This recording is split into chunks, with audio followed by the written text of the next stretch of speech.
kita mulai pelajaran kita.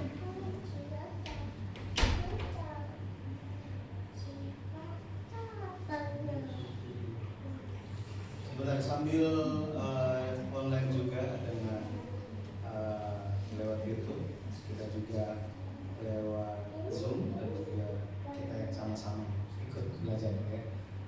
Oke, saya siapa yang berkumpul di gereja Shalom. Selamat pagi. Ibu, bapak yang ikut secara online Shalom. Shalom. Baik, senang bertemu. Senang bertemu dengan kita semua. Mari kita mulai pelajaran kita. Jadi di sini masih ada yang kosong kalau mau di sini. Baik, kita akan mulai pelajaran kita. Mari kita berdoa untuk memulai. Mari kita berdoa sama-sama. Bapa di surga, terima kasih Engkau telah memberkati kami. Hari yang baru diberikan, kami percaya semuanya untuk kemuliaan Tuhan. Engkau akan mengaruniakan kepada kami anugerah-Mu, kebaikan-Mu ketika kami menjalani hari ini. Kami bersyukur karena Engkau telah menyertai dan kami pun bisa diberikan hati yang mau mengenal Engkau lewat firman-Mu. Ketika kami mempelajari firman-Mu, kami percaya Engkau akan menemukan kami sebagai anak-anak Tuhan yang mendambakan Tuhan, yang menanti-nantikan Tuhan, yang senantiasa ingin bertemu dengan Tuhan lewat firman. Sehingga ketika kami bertemu dengan Tuhan yang datang kembali, maka Tuhan akan mengenal kami dan Engkau akan mengakui iman kami. Bapak, terima kasih. Tolong berkatilah kami semua dengan kekuatan, dengan kesehatan, sehingga kami bisa menjalani hari-hari kehidupan ini dengan suatu kerinduan untuk memuliakan nama Tuhan saja. Ketika ada hal-hal yang kami hadapi, naik turun iman kami, kehidupan kami percaya semuanya Tuhan tahu, Tuhan yang memelihara, Tuhan yang memperhatikan. Dan pada waktunya Engkau akan memulihkan kehidupan kami dan iman kami senantiasa diteguhkan. Terima kasih Bapak. Kami akan mendengarkan firman, mempelajari dan merenungkannya. Tolong Roh Kudus berkuasa atas kami dan membimbing hati kami sehingga kami bisa maju, bertumbuh di dalam pengenalan akan Tuhan, berkenan di hati-Mu karena Engkau mendapati iman di dalam kami. Terima kasih ya Bapak. Kami berdoa supaya semua anggota keluarga kami dimanapun mereka berada, semua kegiatan yang kami lakukan, penghidupan kami berserah semuanya di dalam pemeliharaan-Mu. Terima kasih Bapak. Dengan meninggikan nama Yesus Kristus kami berdoa dan bersyukur. Amin. Baik. Dalam Alkitab kalau kita lihat itu adalah tempat umat Israel diperbudak.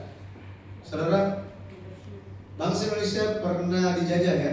Bagaimana keadaannya? Apakah ada yang bersuka cita karena dijajah? Tidak ada, ya kan? Sama seperti itu orang Israel di dalam dunia, di dalam Mesir, mereka menjadi budak. Saudara tahu mereka menjadi budak berapa lama? 430 tahun. Orang Israel tinggal di Mesir selama 430 tahun. Berapa lama? 430 tahun. Tetapi dari antara 430 tahun, ada 400 tahun lamanya orang Israel jadi budak. Nah, tetapi Tuhan tidak biarkan mereka dan menerima hidup kekal. Haleluya. Ya. Saudara, mana kalau kita lihat ada lagu berdasarkan Alkitab dikatakan biar bumi akan berlalu, ya kan? Dan bulan tak bercahaya lagi. Tetapi dikatakan apa? Langit akan bergoncang, matahari tak bersinar lagi. Tetapi Tuhan Yesusku tak pernah ingkar janji. Apa yang difirmankannya pasti digenapi. Jadi langit bumi akan berlalu, tetapi firman Tuhan tidak akan berlalu. Itu sebabnya untuk masuk ke dalam dunia yang kekal, kita semua perlu yang kekal. Sekarang, apa yang kekal di dunia ini? Apakah ada? Tidak ada yang kekal, ya kan? Saya minggu lalu ikut seminar di Manado dan berkesempatan pulang kampung. Nama kampung saya Rumengkor. Ada yang tahu Rumengkor? Oh, kalau ada yang tahu saya kaget. Ya. Jadi ketika saya pergi ke sana, tiba-tiba sementara makan malam ada yang panggil, "Opa, Opa." Ternyata sepupu saya sudah ada yang punya cucu. Akhirnya saya dipanggil kakek kan, dipanggil opa. Saya langsung tersadar bahwa apa? Wah, ternyata waktu terus berlalu dan berjalan. Benar ya? Ya. Rambutnya makin putih, kekuatannya menurun ya. Tapi itulah dunia, karena apa? Dunia tidak kekal. Tetapi ada yang Tuhan berikan bagi kita dan kita perlu ini. Tanpa ini maka kita akan sulit untuk masuk ke dalam dunia yang kekal. Dikatakan firman Tuhan itu kekal. Ketika firman ada di dalam kita, hal yang kekal itu di dalam kita, pada akhirnya kita bisa masuk ke dalam surga yang kekal. Haleluya. Nah, mari kita lihat pembacaan kita di Keluaran. Kita baca Keluaran 12 ayat 40 sampai 41. Kita baca bersama-sama. 2, 3. Lamanya orang Israel diam di Mesir adalah 430 tahun. Sesudah lewat 430 tahun, tepat pada hari itu juga keluarlah segala pasukan Tuhan dari tanah Mesir. Jadi kalau kita lihat orang Israel, mereka keluar dari tanah Mesir. Dikatakan mereka keluar dari tanah Mesir itu ada tanggalnya. Ada tanggalnya. Tanggal berapa itu? Mereka keluar itu tanggal 15 bulan Abib atau bulan pertama. Jadi kalau mereka keluar dari Mesir, ini menggambarkan bahwa ada waktu untuk kita kembali ke surga. Ya. Banyak orang yang bilang, mana Tuhan katanya mau datang-datang, dari dulu sampai sekarang gak datang-datang. Saudara, kalau Tuhan datang nanti malam bagaimana? Sudah siap semuanya? Siap. Amin? Amin. Harusnya begitu kan? Haleluya. Amin. Tetapi pernah ditanyakan kepada mahasiswa-mahasiswa di Korea, dibikin survei. Kalau Tuhan datang bagaimana kalian, menurut kalian? Banyak yang bilang jangan dulu datang. Kenapa? Karena saya belum nikah, saya belum nikmati dunia, saya belum ini, belum itu, banyak hal. Jadi Tuhan jangan dulu datang katanya. Jangan dulu datang katanya. Ya. Tapi ingat, ketika Tuhan datang, Dia bertanya, adakah ia mendapati iman di bumi? Ini bukan berbicara tentang seseorang yang KTP-nya namanya iman, bukan. Ya, tetapi di dalam hati manusia, apalagi orang yang percaya. Banyak orang percaya tetapi nggak ada imannya. Benar? Benar, itu sangat benar. Itu sebabnya kita harus menjadi orang yang beriman. Tetapi dikatakan iman itu timbul dari pendengaran akan firman.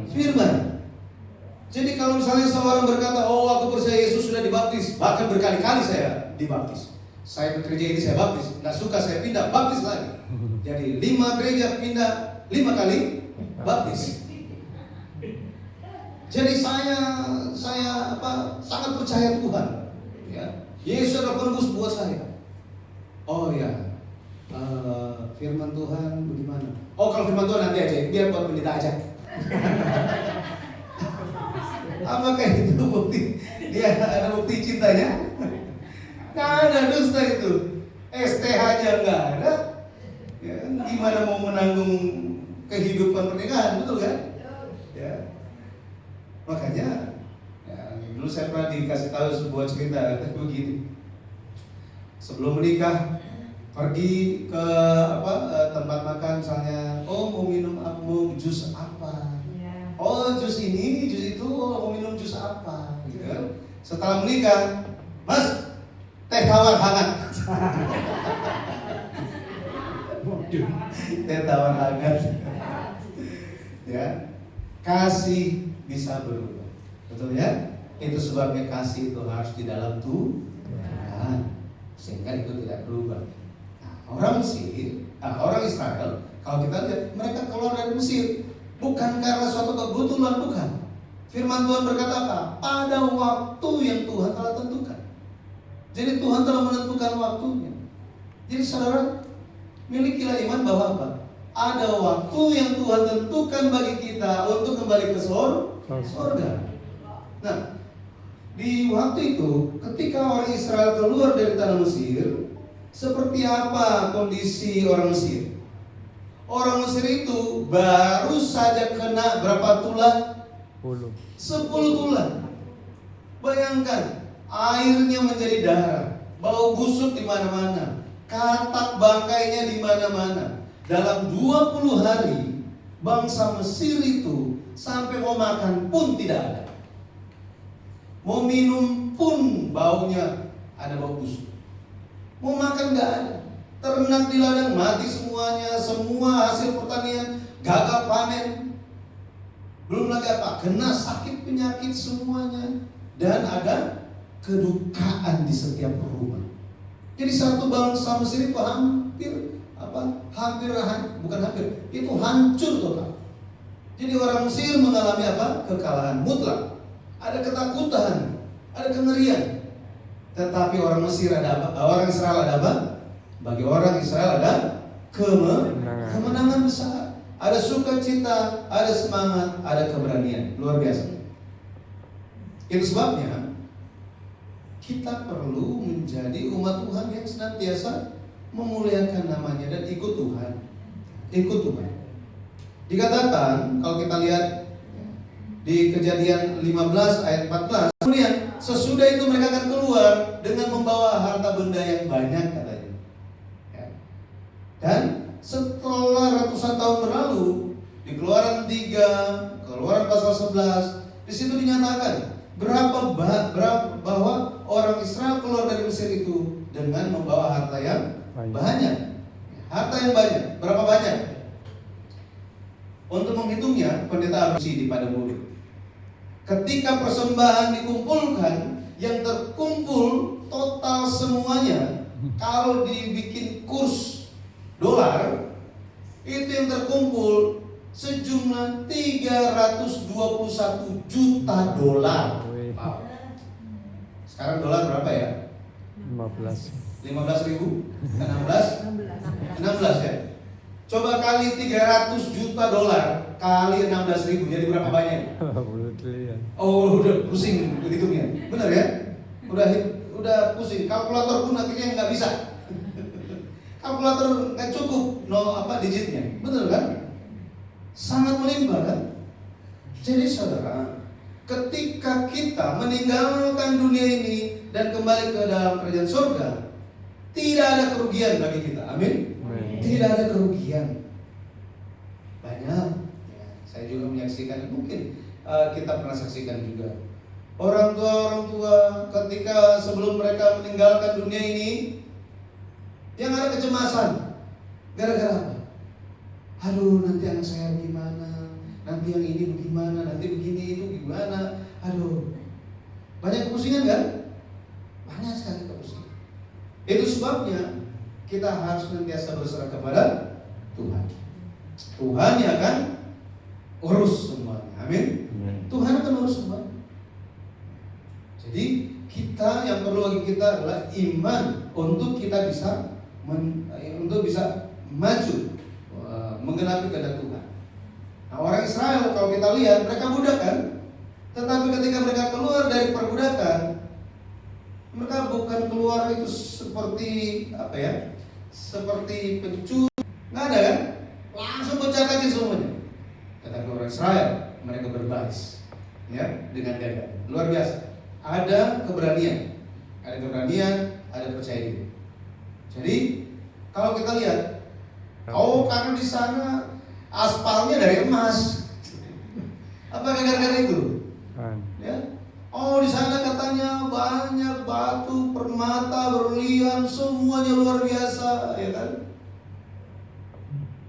Apakah kita mau pergi ke surga gara-gara itu? Banyak orang berpikir bahwa akan ke surga hanya karena hal-hal materi. Tapi kita ingat, kita kembali ke surga adalah untuk menggenapi janji Tuhan, janji Allah. Seperti itu, ya. Misalnya orang tua ulang tahun, terus anaknya jauh-jauh datang, ya dari luar negeri atau dari kota mana datang. Kemudian, kamu sudah datang. Terima kasih ya sudah datang. Kenapa kamu datang? Ya terpaksa lah. Gimana hati mamanya? Lebih baik gak usah datang. Iya kan? Lebih baik gak usah datang. Ngapain datang cuma gara-gara terpaksa? Betul ya? Tetapi ketika dia datang, kemudian kenapa datang? Iya, mama ulang tahun, ya harus pulang supaya bisa berdoa sama-sama, bisa bersuka cita bersama-sama. Bagaimana hati mamanya? Senang sekali. Demikian juga hati Bapa di surga untuk anak-anaknya. Ya, jadi kita ingat, surga adalah tujuan dan harapan kita. Itu adalah untuk menggenapi kehendak Tuhan, kehendak Tuhan. Jadi kalau kita lihat, untuk kembali orang Israel untuk kembali menggenapi janji Tuhan, kembali ke tanah Kanaan, mereka harus mengalami proses. Prosesnya antara lain apa? Mereka menderita untuk waktu yang lama. Berapa tahun jadi budak?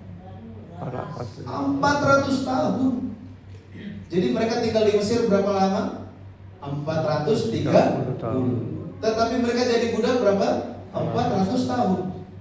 Nah, kalau kita lihat setelah 400 tahun ini, mereka alami, mereka dilatih, pada akhirnya tiba waktunya mereka keluar. Mereka keluar. Dan setelah mereka keluar, kalau kita lihat ada pelatihan mereka menjalani kehidupan di padang gurun, supaya mereka dilatih menjadi umat Tuhan. Sehingga mereka bisa masuk, ketika mereka dikuduskan, mereka menjadi kudus, mereka bisa masuk dalam tanah Kanaan. Sama, ketika kita pergi ke surga pun sama. Kita semua telah ditebus dari dunia. Amin.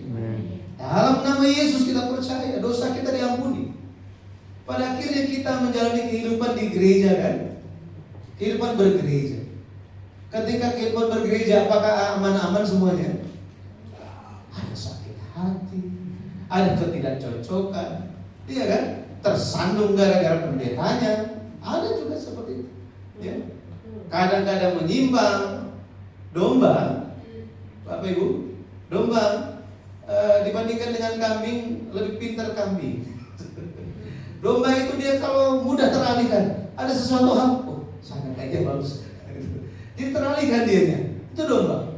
Ya, makanya sering kali ditemukan ada banyak domba yang tersesat. Banyak domba yang tersesat. Kalau ditanya kita yang berkumpul hari ini sedang tersesat atau enggak? Enggak kan? Gara-gara apa? Gara-gara kita ingin berjalan di jalan firman. Itu yang penting. Kita berjalan di jalan firman. Sangat penting. Ya. Makanya kita perlu menerima hikmat untuk bisa membedakan mana firman Tuhan, mana yang bukan. Karena di akhir zaman, ya, saya bertemu waktu seminar kemarin, mereka bilang, maaf ya Pak, sebelum seminar sejarah perusahaan ini kami izinkan diadakan di STT kami cek dulu Pak. Loh kenapa? Karena akhir-akhir ini banyak ajaran-ajaran yang menyimpang dari Alkitab. Jadi ya kami harus cek. Jadi kami cek Pak. Oh terus gimana? Oh ya ternyata buku sejarah perusahaan, pengajaran-pengajarannya, itu memang tetap di dalam Alkitab. Ya, mengupas Alkitab supaya bisa paham tentang firman Tuhan, mendalami Alkitab. Jadi apa yang kita pelajari, bahkan anak teologi pun belum belajar. Iya benar. Ya, anak teologi itu belum belajar, tetapi kita sudah belajar. Buat apa tahu ini? Supaya iman kita diteguhkan, ya, diteguhkan. Jadi ketika kita dilatih di gereja, kita dilatih di dunia ini untuk kita menjadi kudus, menjadi apa? Yang pertama, orang Israel keluar dari Mesir untuk beribadah, untuk beribadah di Gunung Sinai. Keluaran 3 ayat 12. Beribadah. Sama seperti itu, setelah seseorang dibaptis, terima Yesus sebagai juru selamat, tugas dia untuk apa? Jalankan kegiatan kita setiap hari. Kita sementara apa? Beribadah kepada Tuhan. Artinya melayani Tuhan. Ketika kita melayani di rumah, melayani di masyarakat, melayani di gereja, kita pun lakukan untuk Tuhan. Sehingga hal-hal apapun yang kita lakukan, bahkan anak-anak kita, cucu kita, turunan kita pergi ke sekolah, itu untuk kemuliaan Tuhan. Makanya ketika kita berdoa, Tuhan, tolong berkati keluarga kami. Tuhan tanya, buat apa saya berkati keluargamu? Kita jawab apa? Untuk kemuliaan Tuhan. Itu. Ya? Ketika dikatakan, untuk kemuliaanku, aku akan berkati. Seperti itu Tuhan bekerja. Nah, beribadah. Tapi ada banyak kita. Ini ya. Yang online ini ikut Zoom ada 12, 13. Belum ditambah kita semua. Loh, bukankah artinya ada yang sulung, ada yang bungsu? Tetapi ada yang mau jadi bungsu? Gak mau. Mau jadi sulung semua ya? Loh, kok bisa? Kok bisa jadi sulung? Karena apa? Karena Yesus adalah anak sulung. Ketika Yesus ada dalam kita, maka kita semua adalah anak sulung. Tugas anak sulung apa? Beribadah. Ya, harus beribadah. Itu sebabnya keluar dari Mesir, Exodus dari Mesir itu melepaskan Israel dari perbudakan. Semua perhambahan itu, kuk perhambahan dilepaskan semua, dipatahkan. Pada akhirnya kita bisa beribadah di hadapan Tuhan. Itu sebabnya benar-benar hari Tuhan harus kita jaga. Amin. Amin. Setidaknya harus kita berdoa, Tuhan tolong supaya hari Tuhan itu bisa saya jaga. Tolong supaya tidak ada gangguan. Kalau ada gangguan, tolong supaya Engkau kuatkan imanku. Harus seperti itu. Ya. Dengan demikian Tuhan melihat hati kita. Ya. Tuhan melihat hati kita. Jadi kalau kita perhatikan di perjanjian lama selalu ada korban persembahan, selalu ada hewan yang dibunuh, ya kan? Dipotongnya di mana aja? Kepala, tangan, binatang ada tangannya, kaki semuanya, ya kan? 4 kakinya, lehernya, kemudian apa lagi? Isi perutnya dikeluarkan, ya? Dan tahu siapa yang melakukan itu semuanya? Bukan imam. Orang yang bawa itu di hadapan Tuhan di kemah suci, mereka sendiri harus potong. Dan yang dipotong itu haruslah yang terbaik. Harus yang terbaik. Nggak ada cacat. Yang selalu sama-sama dan disayangi. Sekarang, kalau misalnya kita hidup di perjanjian lama, ada yang mau lakukan itu? Susah atau mudah?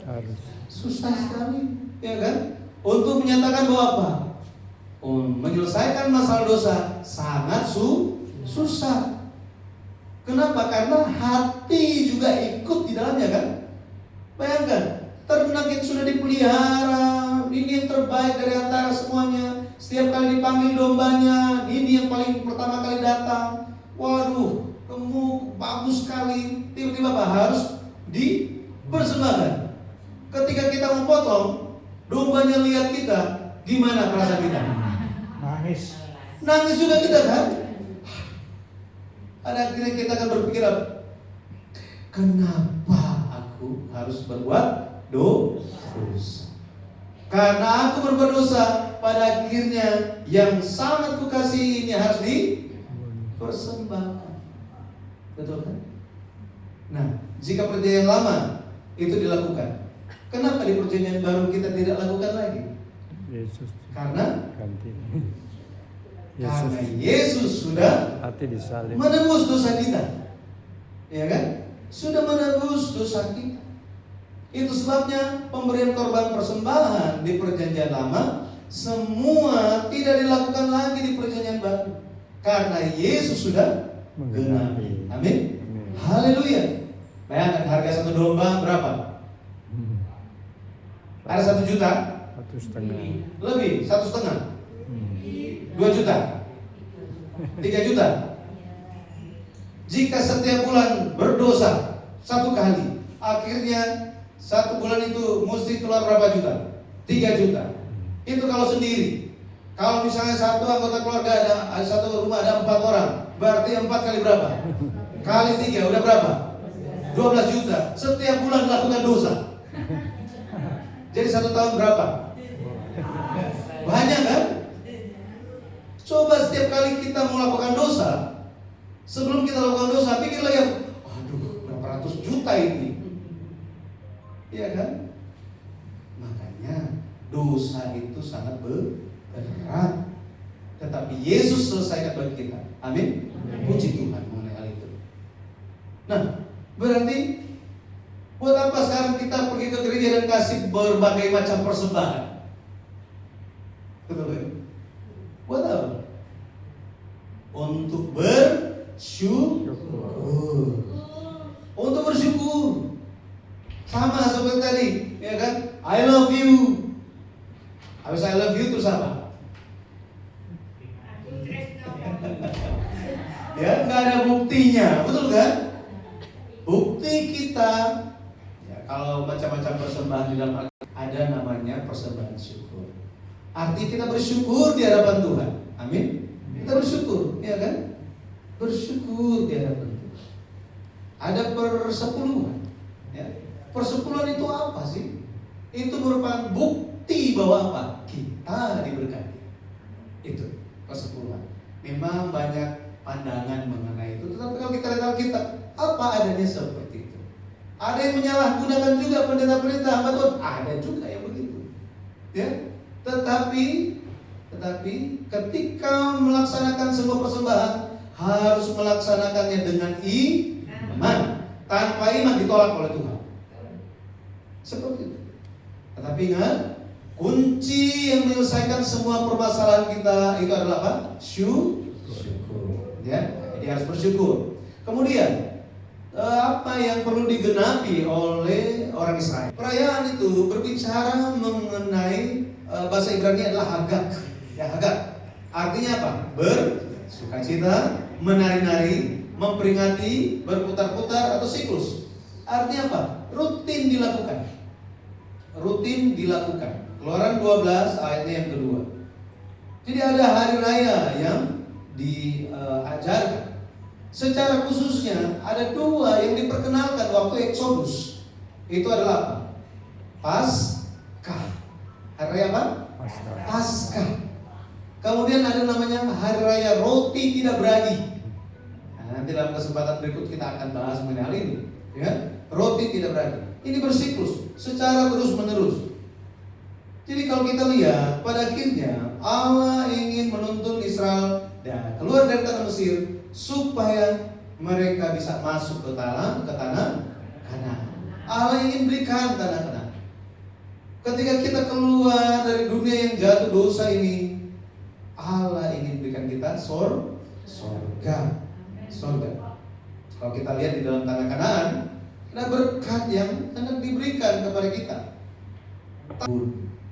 Sehingga dengan embun itu tumbuh-tumbuhan, tanam-tanaman, semua buah-buahan itu berbuah dan menghasilkan. Luar biasa. Makanya tanah Kanaan itu adalah tanah yang dipelihara Tuhan. Tanah kasih karunia. Amin. Amin. Haleluya. Jadi berkat tanah Kanaan itu apa saja? Yang pertama, roti dan air kita hari ini. Amin. Amin. Ini berkat. Kemudian, ya, mungkin saya berpikir setiap Kamis berikutnya nanti saya akan siapin kertas atau buku bisa catat. Nanti dari sekitar beberapa pertemuan setelah itu kita adakan kuis. Mau? Ya, supaya sambil ingat, gitu ya. Sambil ingat, sambil belajar, bisa ikut kuis juga. Ya, jadi berkat yang luar biasa Allah berikan kepada mereka yang menjadi umat Tuhan. Bersyukurlah kita adalah umat Tuhan. Amin. Jadi bagian keduanya kita lihat kerajaan Allah itu digenapi di tanah.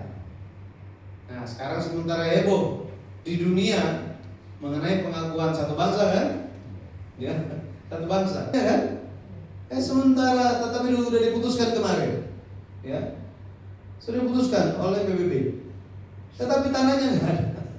Bagaimana? Itu sebabnya untuk membangun suatu bangsa perlu 3 hal ini: rakyat, tanah, dan kedaulatan. Untuk membangun kerajaan Allah, rakyatnya itu siapa? Orang Israel. Betul kan? Kemudian tanahnya adalah tanah. Kedaulatannya itu bicara tentang hukum. Ada apa? Hukum Taurat. Nah, bagi kita hari ini, siapakah rakyat untuk kerajaan surga? Itu adalah kita semua, amin, yang percaya Yesus. Lalu apa? Tanahnya, ada tanah surgawi itu. Dan ada kedaulatan, itu adalah Alkitab, firman Tuhan. Supaya kita bisa hidup sesuai dengan apa yang Tuhan kehendaki.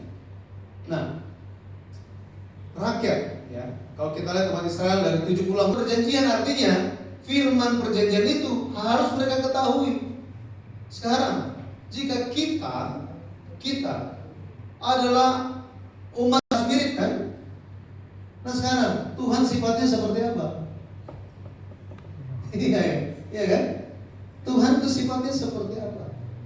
Kita harus mirip dengan Allah. Tetapi jika kita tidak tahu Tuhan seperti apa, kehendaknya apa, apakah bisa mirip? Nggak akan bisa. Makanya kita perlu firman supaya kita bisa tahu bagaimana menjadi umat perjanjian. Ya, tadi ini tanah Kanaan, tanah perjanjian. Pada akhirnya tanah itu adalah tanah perjanjian. Kemudian kedaulatan itu bisa. Kalau kita perhatikan, berkat bagi kita adalah tanah. Kita menjalani kehidupan iman di bumi ini, seringkali kita lihat, meskipun ada warisan, apakah warisan itu akan kita pegang seterusnya? Tidak ada, ya kan? Tidak ada. Tidak ada yang bisa kita pegang untuk seterusnya. Tetapi apa yang bisa kita pegang untuk seterusnya? Iman. Itu adalah iman di dalam Yesus Kristus. Iman. Itu yang kita perlu. Galatia 3 ayat 29. Di situ dikatakan, Galatia 3 ayat yang ke-29. Haleluya. Haleluya untuk hari itu. Maka saya berdoa dalam Tuhan Yesus Kristus dan memberkati, kiranya kita bisa menjadi anak Tuhan yang sungguh-sungguh dimiliki oleh Kristus, pada akhirnya menerima berkat Abraham, yaitu tanah perjanjian surga. Amin. Amin. Semoga bisa dipahami pelajaran hari ini. Ada yang bertanya? Saya tanyakan yang di Zoom dulu ya. Silakan jika ada yang bertanya.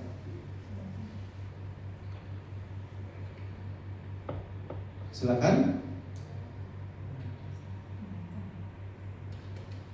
Yang hadir, silakan jika ada yang mau bertanya. Ada yang mau? Ya.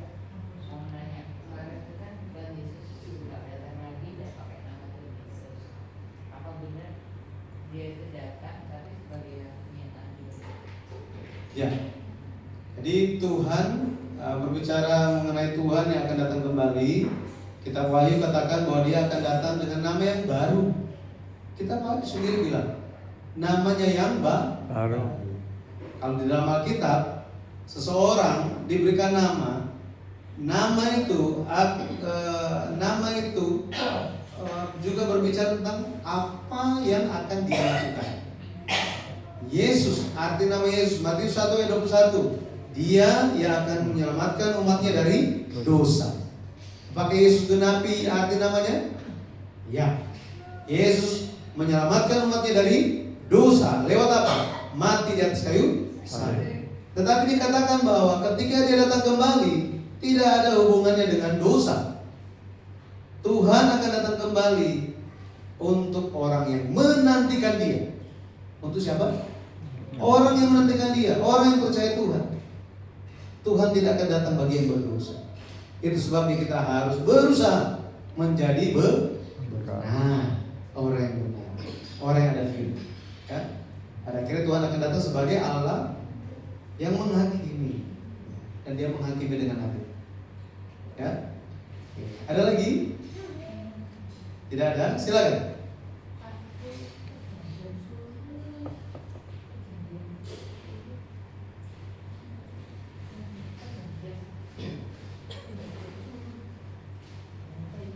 Oke, perjanjian sulhu, gitu ya. Kita pembahasan hari ini berdasarkan buku seri sejarah perubusan seri yang ke-8 yang ditulis oleh Pendeta Abraham, alat bantu untuk kita memahami Alkitab, ya. Bicara tentang penggenapan perjanjian sulhu. Nah, perjanjian sulhu itu apa? Perjanjian sulhu, kalau kita lihat Alkitab kita dibagi menjadi 2 bagian. Apa dan apa? Lama dan baru. Perjanjian lama dan perjanjian baru. Kenapa di Alkitab itu harus dikatakan sebagai buku perjanjian? Tidak kan? Benar kan? Kita tahu itu perjanjian lama dan perjanjian baru. Tetapi kenapa? Kenapa Tuhan harus kasih nama? Oh, Alkitab itu perjanjian, kitab perjanjian, perjanjian lama dan perjanjian baru. Kenapa nggak sebut sebagai misalnya, oh Alkitab saja udah selesai? Kenapa harus ditulis perjanjian? Isinya semua janji. Ya, Ibu Liana di Zoom bilang, karena di situ berisi banyak perjanjian-perjanjian. Ya kan? Nah, dari begitu banyak perjanjian di perjanjian lama, jadi dia begini, perjanjian lama itu janji apa? Semua perjanjian itu menjanjikan bahwa Tuhan akan datang. Ya, perjanjian baru Tuhan sudah datang. Dia menyelesaikan masalah dosa. Tetapi Dia janji lagi enggak? Dia janji lagi bahwa apa? Dia akan datang kembali dan menyelesaikan, menyempurnakan sejarah penebusan. Nah, terima kasih. Jadi dari di perjanjian lama ada begitu banyak perjanjian. Ya, banyak perjanjian dengan Adam, dengan Nuh, dengan Abraham, dengan Daud, ya, dengan Yehezkiel, dengan Yeremia, banyak sekali. Yang paling banyak Tuhan bikin janji itu adalah dengan Abraham. Ada 7 perjanjian, banyak ya, sempurna, 7 sempurna. 7 perjanjian Allah dirikan dengan Abraham, dan dari antara itu perjanjian yang keempat dikenal sebagai perjanjian sulhu. Sulhu di dalam terjemahan bahasa Indonesia itu bicara tentang obor. Tahu obor? Api. Obor ya. Ada bambu atau kayu. Atasnya itu ada obornya, ya. Ada sulhu. Ya, sulhu. Gimana itu? Firman-Mu pelita bagi kakiku. Ini lagu zaman dahulu kala kan? Dan sebagai suluh. Itu ya. Nah, untuk apa? Menerangi. Nah, perjanjian suluh ini adalah perjanjian apa? Itu ada di Kejadian pasal 15. Allah hendak menjanjikan kepada Abraham keturunan. Waktu itu dia nggak punya anak, Ismail pun belum ada. Nah, ketika Tuhan janjikan kepada Abraham, Abraham bilang apa? Tuhan, apa yang Tuhan berikan kepada saya? Saya akan mati dengan tidak punya anak. Dia bilang seperti ini. Yang akan jadi ahli waris itu Eliezer, orang Damsyik, ya, hamba dia. Tuhan bilang apa? Enggak. Keturunanmu akan seperti bintang di langit, seperti pasir di laut, katanya. Ya. Kemudian Tuhan bilang, kepada keturunanmu akan kuberikan tanah Kanaan. Ketika janjikan tentang keturunan, Abraham bilang apa? Amin Tuhan. Ketika dia percaya, Allah bilang, engkau orang benar. Karena percaya, belum melakukan apa-apa. Tetapi karena dia percaya janji Tuhan, dia menjadi orang benar. Kemudian Tuhan bilang begini, tanah yang engkau injak ini akan kuberikan kepada keturunanmu. Di saat itu dia tidak langsung amin. Dia tidak amin. Dia bilang apa? Bagaimana saya tahu saya akan miliki tanah Kanaan itu? Nah, Di sini ternyata meskipun dia percaya ada keraguan, gitu ya. Pada akhirnya Tuhan kasih tahu, keturunanmu, cara atau proses keturunanmu akan memiliki tanah Kanaan begini. Keturunanmu akan menjadi budak di negeri asing. Mereka akan diperbudak 400 tahun lamanya. Tetapi setelah itu mereka akan kubawa keluar, dan negeri yang memperbudak mereka akan kuhukum. Mereka, keturunanmu, akan keluar dengan membawa harta yang banyak, dan mereka akan kembali pada keturunan yang keempat, kembali ke tanah ini. Ketika itu menjadi penegasan, seperti kalau ada perjanjian ada cap meterai, ya, tanda tangan cap di atas meterai, baru sah kan? Harus ada meterai kan? Nah, di zaman itu apa yang menjadi meterainya? Yang menjadi meterai adalah ketika ada binatang dipotong dua, taruh sebelah menyebelah, kemudian dua orang itu lewat di tengah-tengah, baru perjanjian sah. Artinya apa? Artinya kalau ada yang melanggar akan berakhir seperti binatang itu. Berarti ini perjanjian yang mempertaruhkan nyawa. Betul kan? Sekarang mau nggak bikin janji dengan saya? Ambil domba dibelah dua, terus kita sama-sama lewat di tengah-tengah. Mau? Nggak ada yang mau kan? Nggak ada yang mau. Tetapi ini adalah perjanjian yang mempertaruhkan nyawa. Artinya semua bagaimana keturunan Abraham akan memiliki tanah Kanaan itu pasti akan terjadi. Pasti akan terjadi. Tetapi ketika melewati dua belahan daging itu, bukan Abraham yang lewat. Harusnya Tuhan dan Abraham kan? Tetapi yang lewat cuma suluh yang berapi. Ini suluh ini menggambarkan hadirat Tuhan. Jadi hanya siapa yang lewat? Hanya Tuhan yang lewat. Artinya apa? Tuhan sampaikan janjinya sambil mempertaruhkan apa? Nyawa Tuhan. Bayangkan, nyawa Tuhan. Misalnya presiden yang menjamin ada suatu janji, ya, sekarang lebih mau bikin janji dengan siapa? Dengan Bapak Presiden atau dengan saya? Nggak apa-apa, jujur aja. Pasti maunya dengan presiden kan? Maunya dengan presiden, ya. Sama seperti itu kalau kita lihat Tuhan, dia melewati belahan daging itu, potongan daging itu. Artinya apa? Tuhan menjamin bahwa dia akan menggenapi janjinya. Dan benar, ya kan? Untuk membawa kita ke surga, siapa harus mati untuk kita? Yesus. Yesus Kristus harus mati untuk kita. Dialah Tuhan. Ya, maka perjanjian suluh berbicara tentang apa? Perjanjian suluh berbicara tentang janji Tuhan. Bagaimana umat Tuhan akan diproses sampai kembali ke kerajaan surga. Itu perjanjian suluh. Makanya di dalam Alkitab, bahkan sejarah penebusan ini hanya berbicara tentang itu. Bagaimana supaya kita bisa kembali ke surga. Itu saja. Ada tujuan yang lain?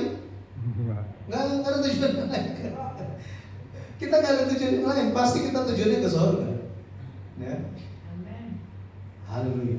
Jadi seperti itu. Itulah perjanjian suluh. Makanya perjanjian suluh itu ahli teologi pun melihat ini perjanjian sangat mendalam, tetapi sebenarnya sulit untuk membicarakannya.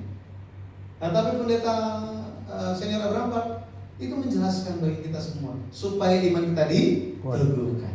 Bahwa cerita Alkitab itu bukan sejarah ribuan tahun yang lalu saja, tetapi itu bicara tentang kita, umat Tuhan. Amin. Haleluya. Haleluya. Bisa dipahami? Oke. Ada lagi? Silakan.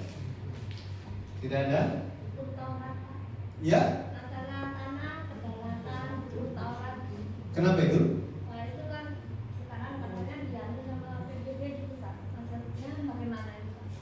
Ya, jadi kalau kita lihat mengenai kerajaan, hukum Taurat, gitu kan, rakyat, Tanah, kemudian tanah dan kedaulatan. kedaulatan. Makanya 3 hal ini untuk membangun suatu kerajaan. Bukankah Israel sudah menggenapi semuanya? Sudah kan ya? Sudah. Tetapi tadi saya memberikan contoh tentang yang lain lagi, tetangganya. Ya, bahwa apa? Mereka tidak diakui sebagai negara. Karena apa? Tanahnya nggak ada, kayak cuma sewa. Iya kan? Kayak cuma sewa kan? Kayak cuma sewa gitu. Nah, banyak yang salah paham bilang, karena itu Palestina berarti mereka Filistin yang dulu. Bukan. Itu sudah orang yang berbeda. Kalau kita lihat sejarah tanah Kanaan itu dari sejak orang Israel, kan itu punya orang Israel kan? Punya orang Israel, tetapi karena mereka membunuh Yesus tahun 70 Masehi, mereka diusir keluar. Diusir keluar, akhirnya mereka lari pergi terpencar di mana-mana. Ketika Perang Dunia Pertama, mereka diperbolehkan pulang. Ya, pulang, sedikit yang pulang. Sedikit yang pulang. Nah, setelah ketika Perang Dunia yang kedua terjadi, kemudian diusulkan supaya apa? Supaya biarlah mereka itu bisa mendeklarasikan bangsanya. Makanya mereka itu merdeka tahun 48. Kita merdeka duluan kan? Merdeka duluan setelah itu mereka. Nah, mereka orang Islam memiliki ketiga hal itu. Pertanyaannya? Ya seperti ya kayak di Indonesia ini Pak, kan sekarang kan zaman presiden. Nah, yang dulu itu tanah yang di alun-alun itu kan juga tanah kerajaan, ada sifatnya juga ada. Ya. Jadi terus seperti ceritanya sejarahnya seperti itu. Ya, kalau kita lihat memang di Indonesia ada banyak kerajaan, dan dalam sejarah Indonesia memang biasanya kerajaan yang paling mendominasi itu, paling besar, paling kuat, ingin menyatukan semuanya. Makanya kita kenal dengan Sumpah Palapa kan? Benar ya? Kerajaan, salah satu kerajaan yang terbesar ada di sini. Majapahit. Itu loh, udah masuk Kabupaten Malang itu. Singosari itu. Itu besar kan? Ya. Nah, jadi ada banyak yang seperti itu. Jangan kayak gitu. Yogyakarta juga begitu kan? Masih milik kan? Tetapi semuanya dalam NKRI. Itu. Nah, seperti itu. Jadi istilahnya pada pengakuan itu. Ya kalau misalnya kerajaan Jawa tidak menyatakan diri bergabung dengan Indonesia, ya masalah juga kan? Tapi bersyukur nggak ada masalah kan? Kita bersyukur untuk hal itu.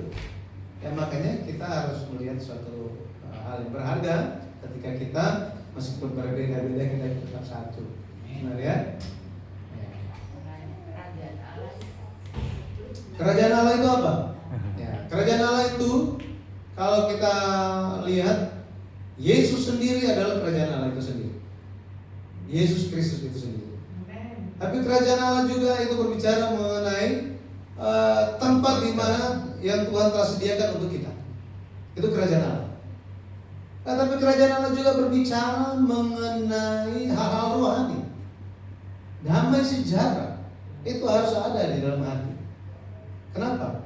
Kerajaan Allah itu berbicara tentang damai sejahtera itu. Makanya kita kemana-mana shalom shalom kan? Shalom, shalom, shalom. Apakah beneran ada damai? Nggak suka kepada orang itu terus shalom. Padahal nggak suka kan?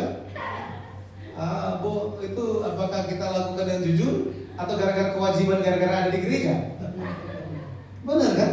Itu terjadi. Ya, makanya itu harus sampaikan dengan ketulusan. Amin. Makanya Tuhan bilang jika masih ada masalah, taruh dulu persembahannya, baikkan dulu, baru balik lagi. Jadi damai itu sangat penting. Tetapi untuk damai harus ada pengorbanan. Benar ya? Untuk kita manusia ada damai dengan Allah Bapa. Siapa yang harus berkorban? Yesus harus berkorban. Sama. Untuk kita bisa damai dengan orang-orang sekitar kita, sesama kita, itu pun perlu pengorbanan, kerendahan hati kita. Ya? Baik. Oke, kalau gitu kita akan selesai di sini. Jika ada yang mau disampaikan di dalam Zoom, silakan.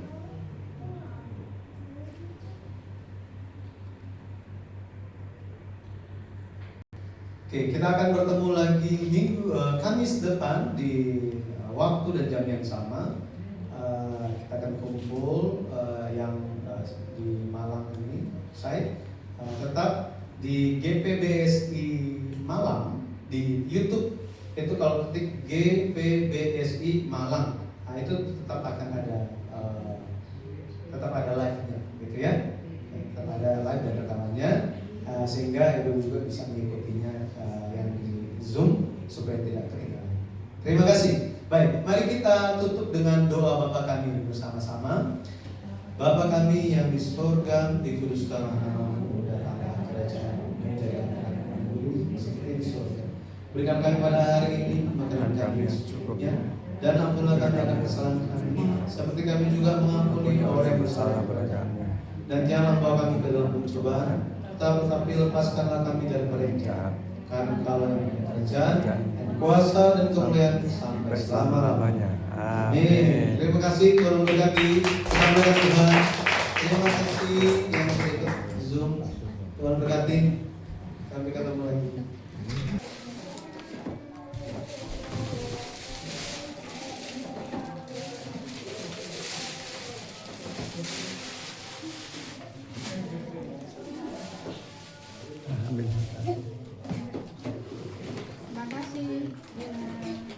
Kasih ya, Tuhan berkati pelayanannya Bu.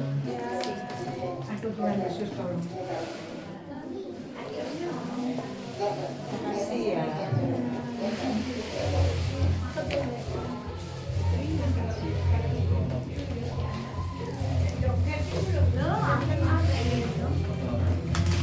Tuhan Yesus,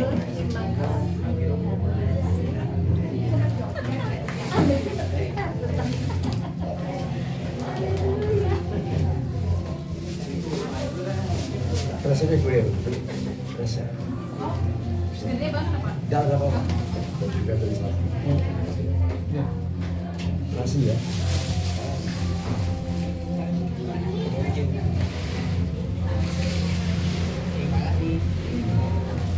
Terima kasih. Iya kan? Selotannya nggak ada Pak. Nggak ada. Makanan nggak ada. Oh iya. Ya, ya. Ya, ya.